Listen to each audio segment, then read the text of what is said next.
Yes, it's been another big week for US President Trump, both inside and outside the States. Let's get some analysis now with US political analyst Aidan Smith. He joins us live from the Capitol, Washington, D.C. Aidan, great to have you back on the show. Let's start with that Oval Office ambush, the latest one. What did you make of it?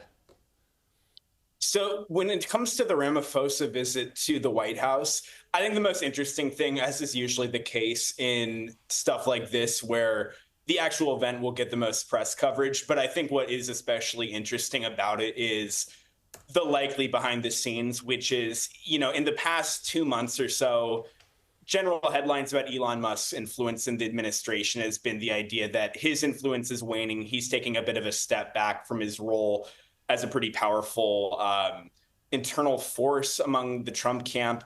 This does imply, because, Musk is from South Africa and he's repeated these claims of, alleged white genocide for a really long time. I think that that's the single most, interesting thing about this entire story. And, I know that most media reports have really centered in on what I believe is apparently a photo that was actually from the Congo being used by Trump during the meeting and misattributed to South Africa.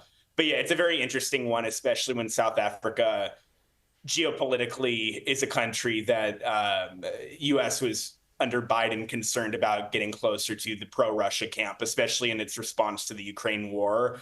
So I think in those terms, if South Africa kind of moves away from the U.S. further, that could portend, a greater decline in relevance for U.S. diplomacy in Africa and abroad. And it follows a similar scene when President Zelensky came over from Ukraine. Do you think other world leaders are going to be reluctant to agree to this traditional Oval Office meeting in future?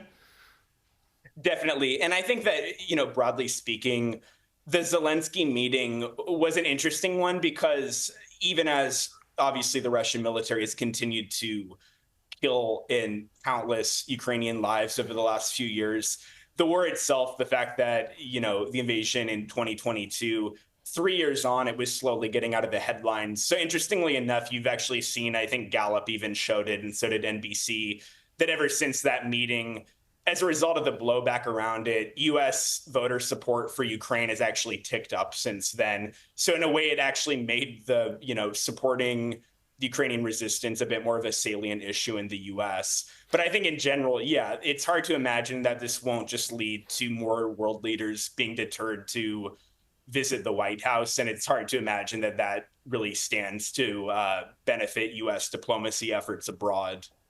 And you can seems that Ukraine might be more of a thorn in President Trump's side going forward than South Africa and whatever Cyril Ramaphosa takes away from that latest meeting, because we've seen more Russian strikes overnight, the heaviest bombardments, particularly of Kyiv in the whole of the 3-year war, coming within hours of this prisoner swap.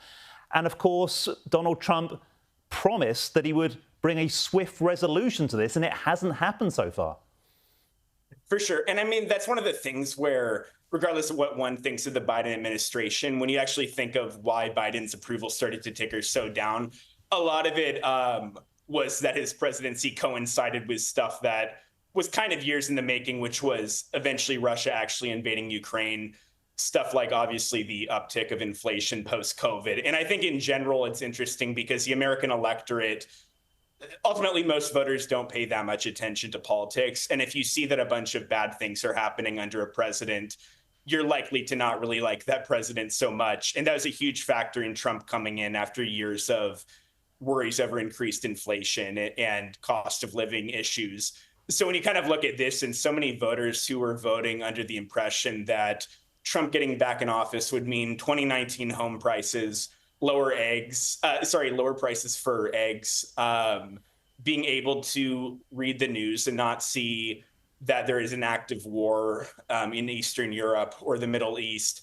A lot of it, just promising to cause a swift resolution to the war immediately coming into office was not really a serious prospect, even if you're for people who are more sympathetic to Trump ideologically, because that's not really how diplomacy works. But I think that as it goes on, I think a lot of Americans will get buyer's remorse who did switch over last time, because they see that just getting someone new in office is not enough to return to the previous status quo.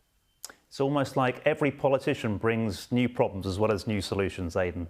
Who'd have thought? But I totally agree with your analysis there. Fascinating as always. We've run out of time. Always appreciate you coming on the show. Aidan Smith out of Washington, D.C. there. Appreciate it.